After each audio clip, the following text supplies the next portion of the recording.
have you?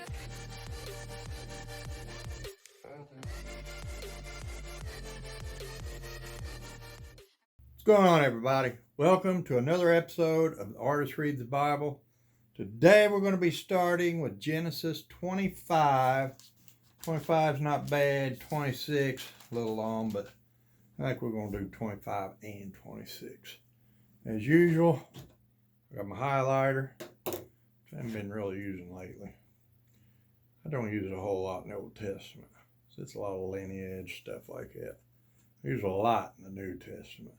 Got my decaf Java juice, and I got Living Word of God right here.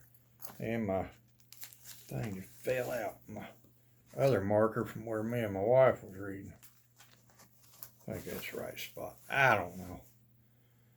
Let's get reading here. Come on now. There. 25, the death of Abraham.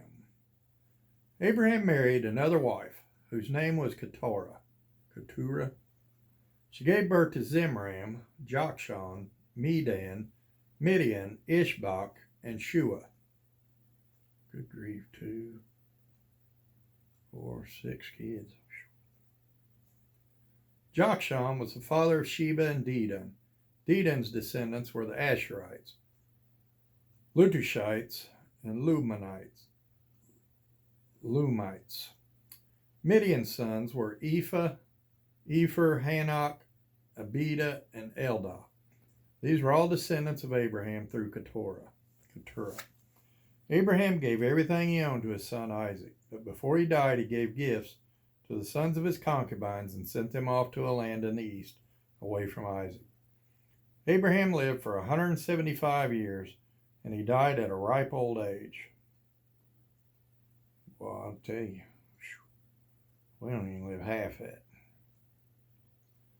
Having lived a long and satisfying life, he breathed his last and joined his ancestors in death. His sons Isaac and Ishmael buried him in the cave of Machpelah, near Mamre, in the field of Ephron, son of Zohar the Hittite. This was the field Abraham had purchased from the Hittites, and where he had buried his wife Sarah. So he went to join her. After Abraham's death, God blessed his son Isaac, who settled near Bir Lahai-roi in the Negev. This is the account of the family of Ishmael, the son of Abraham through Hagar, Sarah's Egyptian servant. Here's a list by their names and clans. Of Ishmael's descendants, the oldest was Nebaioth, followed by Kedar, Adbeel, Mibsam, Mishma, Duma, Massa, Hadad, Tema, Jetur, Naphish, and Kedemah. Some of these names, boy. Woo. These 12 sons of Ishmael became the founders of 12 tribes named after them, listed according to the places they settled and camped. Ishmael lived for 137 years. Then he breathed his last and joined his ancestors in death. Ishmael's descendants occupied the region from Havilah to Shur, which is east of Egypt in the direction of Asher. There they lived in open hostility toward all their relatives. Got that going on today, don't we? This is the account of the family of Isaac, the son of Abraham. When Isaac was 40 years old, he married Rebekah, the daughter of Bethuel, the Aramean from Padan-aram, and the sister of Laban, the Aramean. Isaac pleaded with the Lord on behalf of his wife, because she was unable to have children. The Lord answered Isaac's prayer, and Rebekah became pregnant with twins. But the two children struggled with each other in her womb. So she went to ask the Lord about it. "Why is this happening to me?" she asked. And the Lord told her, "The sons in your womb will become two nations.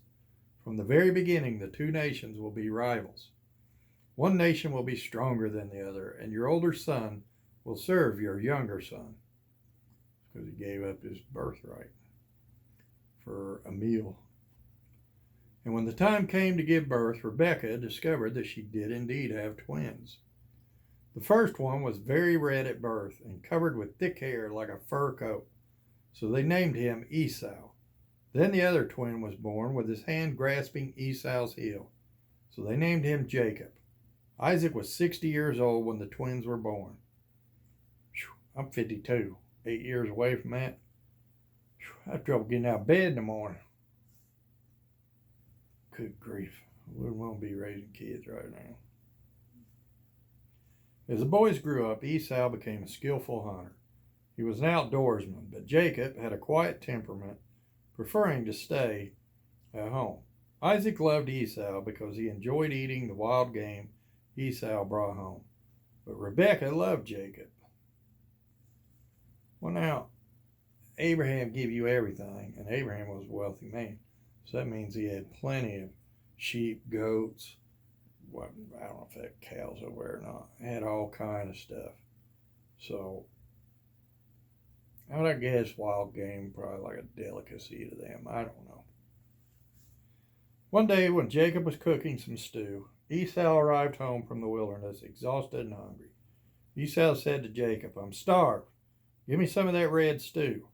This is how Esau got his other name, Edom, which means red. He's about to give up his birthright. "All right," Jacob replied, "but trade me your rights as the firstborn son." "Look, I'm dying of starvation," said Esau. "What good is my birthright to me now?" Jacob's a little crookedy, ain't he?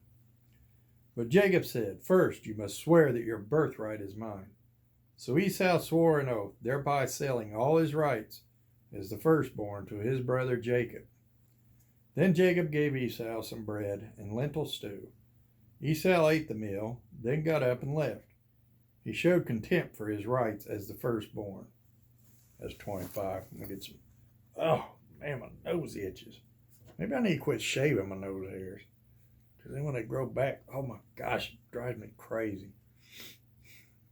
I don't know, maybe if I just leave them alone. But then I can't stand like my ears, even my eyebrows. They're a little bit out of control now. I need to shave them, but not completely. Just, I got one of them grooming things my wife bought me that I do this with my mustache. And it's got different settings. I'll put like a number 4 on there and I'll shave my eyebrows. And I'll take it all off and get my nose hairs and my ear hairs.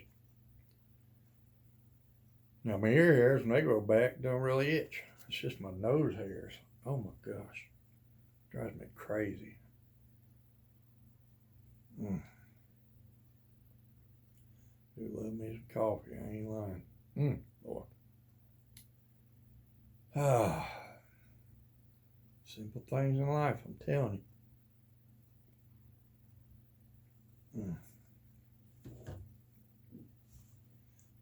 That bell went down the wrong pipe. 26. Isaac deceives Abimelech. A severe famine now struck the land, as had happened before in Abraham's time. So Isaac moved to Gerar, where Abimelech, king of the Philistines, lived. The Lord appeared to Isaac and said, "Do not go down to Egypt, but do as I tell you. Live here as a foreigner in this land, and I will be with you and bless you. I hereby confirm that I will give all these lands to you and your descendants, just as I solemnly promised Abraham, your father. I will cause your descendants to become as numerous as the stars of the sky." That's a lot. "And I will give them all these lands, and through your descendants all the nations of the earth will be blessed. I will do this because Abraham listened to me and obeyed all my requirements, commands, decrees, and instructions." So Isaac stayed in Gerar. I bet he did everything God promised him. When the men who lived there asked Isaac about his wife Rebekah, he said, "She is my sister." He was afraid to say, "She is my wife." He thought, "They will kill me to get her because she is so beautiful." Kind of raspy throat, don't it? But sometime later, Abimelech, king of the Philistines, looked out his window and saw Isaac caressing Rebekah. Well, and he was told it was his sister. He's probably like, "What's wrong with that dude?" That's what I've been saying. "What's the matter with you?" Immediately, Abimelech called for Isaac and exclaimed, "She is obviously your wife. Why did you say she is my sister?" "Because I was afraid someone would kill me to get her from me," Isaac replied. 10 Commandments, thou shalt not lie. Not good, Isaac. How could you do this to us? Abimelech exclaimed. One of my people might easily have taken your wife and slept with her, and you would have made us guilty of great sin. Then Abimelech issued a public proclamation. Anyone who touches this man or his wife will be put to death. They feared God. Very smart. When Isaac planted his crops that year, he harvested 100 times more grain than he planted. For the Lord blessed him. He became a very rich man, and his wealth continued to grow. He acquired so many flocks of sheep and goats, herds of cattle, and servants that the Philistines became jealous of him. So the Philistines filled up all of Isaac's wells with dirt. These were the wells that had been dug by the servants of his father Abraham. Finally, Abimelech ordered Isaac to leave the country. Go somewhere else, he said, for you have become too powerful for us. Indigestion. I had salads come back up. Grilled chicken salad. So Isaac moved away to the Gerar Valley, where he set up their tents and settled down. He reopened the wells his father had dug, which Philistines had filled in after Abraham's death. Isaac also restored the names Abraham had given them. Isaac's servants also dug in the Gerar Valley and discovered a well of fresh water. But then the shepherds from Gerar came and claimed the spring. This is our water, they said, and they argued over it with Isaac's herdsmen. So Isaac named the well Esek, which means argument. Isaac's men then dug another well, but again there was a dispute over it. So Isaac named it Sitnah, which means hostility. Abandoning that one, Isaac moved on and dug another well. This time there was no dispute over it, so Isaac named the place Rehoboth, which means open space. For he said, at last the Lord has created enough space for us to prosper in this land. From there, Isaac moved to Beersheba, where the Lord appeared to him on the night of his arrival. I am the God of your father Abraham, he said. Do not be afraid, for I am with you and will bless you. I will multiply your descendants, and they will become a great nation. I will do this because of my promise to Abraham, my servant. Then Isaac built an altar there and worshipped the Lord. He set up his camp at that place, and his servants dug another well. Well, they like digging wells. Well, I guess you got to have water. Can't survive without water. Well, you can't survive without food either, but you can survive a lot longer without food than you can without water. One day, King Abimelech came from Gerar with his advisor, Ahuzzath, Ahuzzath, Ahuzzath, guess that's it, and also Phicol, his army commander. Why have you come here, Isaac asked. You obviously hate me since you kicked me off your land. They replied, we can plainly see that the Lord is with you. So we want to enter into a sworn treaty with you. Let's make a covenant. Swear that you will not harm us, just as we have never troubled you. Just as we have never troubled you. Filling in the wells, kicking him off your land. I would say that's a little bit of trouble, wouldn't you? We have always treated you well. Really? And we sent you away from us in peace. And now look how the Lord has blessed you. So Isaac prepared a covenant feast to celebrate the treaty, and they ate and drank together. Early the next morning, they each took a solemn oath not to interfere with each other. Then Isaac sent them home again, and they left him in peace. That very day, Isaac's servants came and told him about a new well they had dug. We found water, they exclaimed. So Isaac named the well Sheba, which means oath. And to this day, the town that grew up there is called Beersheba, which means well of the oath. At the age of 40, Esau married 2 Hittite wives, Judith, the daughter of Beeri, and Basemath, the daughter of Elon. But Esau's wives made life miserable for Isaac and Rebekah. That's kind of weird. It didn't even talk about Esau, but there it did. That's 26 anyway. We'll stop there. Yeah. So Esau took 2 wives. What's up with people taking more than one wife, I tell you. I can't handle the one I got. Why would I want another one? I don't know. The guy's back in just glutton for punishment. I don't know. I think people didn't get along better back then. Because these all-time Old Testament's full of wars and conquest and kicking people off land, selling them into slavery, and just all kind of stuff.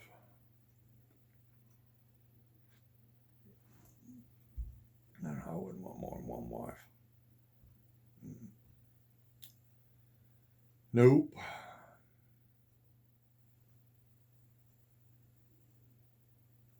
I don't know. Just seems that happened a lot in the Old Testament. You know what? A lot of them took multiple wives. Well, Abraham slept with his wife's servant and had a son there, Ishmael. And Isaac, I don't think Isaac was married to Rebecca. So, I don't know unless we read on that says he did. But Esau took a couple. I don't think Lot had multiple wives. He just had one, I think. He did have two daughters, though, that decided to, well, there's no other word for it, molest him in his sleep, drunken sleep. An awful lot of incest went on in them days. Good grief.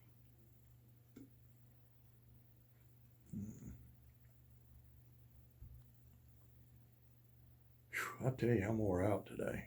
I didn't even do that much. I don't know, maybe my old ticker is wearing out more. I don't know. Hope not. Old boy said I could probably live, he thought, another 30 years. That's good. Because 30 years would be 82 years old. And hey, if you make it 80, you ain't got nothing to complain about. God has blessed you. So if I make it 80, I'm blessed. Especially my heart shape it's in. I feel very blessed. I'm going to be honest with you. If I make it into my 70s, I'm going to feel blessed.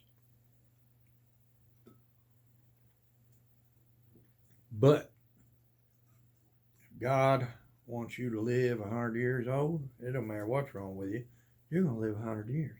If God wants you to go home when you're 40 years old, no matter how healthy you eat, you're going home at 40. So I just put it in God's hands. I'm 52 now. You know, I was 47 when I had my massive heart attack. I mean, he's already blessed me with 5 years. So, you know.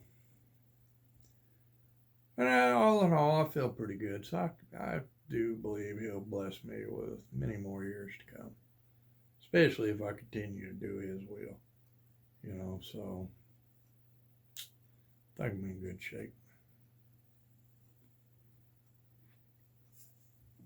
Anywho, I'm going to hop off here. I'm going to go, I might make me some tea with honey in it or something. My throat's really raspy. I get a lot of sinus drainage and it's caught my throat, gets down my chest. And, I don't know. I've never had an allergy test, but I would venture to say I'm probably allergic to some stuff.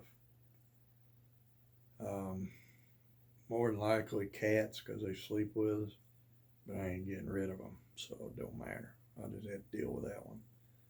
But I can tell because I get like raspy throat, get a little congestion. My inside of my eyes in here will itch. My ears will itch. I get congestion up in here. I get some like clogging in my ears. So I'm almost certain I've got allergies to something. I know I'm allergic medicine-wise, penicillin and sulfa drugs, which means if I ever get strep throat again, I actually got it in the Army. I don't know how they took care of it, but they got rid of it. That's the main two things they use for strep throat, penicillin, sulfa. But I bet I'm allergic to something. Because you can even hear it in my voice. I'm definitely, I think, allergic to something. Because I believe, and I could be wrong, but I believe when you have allergic reactions or whatever, your body produces extra mucus or something. I don't know. I have that happen a lot. But anyway, and I have to take Flonase every day, and then I take Singular at night. It was supposed to help with allergies, but it's more for my COPD and stuff. Helps open up airways and stuff. I don't know. One of these days I'll get an allergy test, but I don't know why, because I hate needles. It's not like I'm going to let them shoot me up with something. So, I mean, I go get tests and they say you're allergic to A, B, and C. And okay, I'm allergic to A, B, and C. I'm not getting a series of shots for over a year, so you can forget about that noise. I hate needles. I ain't lying. It's bad enough when you draw my blood. I don't know. I don't see how anybody can like needles. Oh, Lord have mercy. I hate them. Anyway, hopping off here. Hope y'all got something out of today. I know I did. Until next time, I love each and every one of you. Y'all, please, please, please be good to each other. Excuse me. Good grief, that salad's coming up. And I'll bring you something again real soon.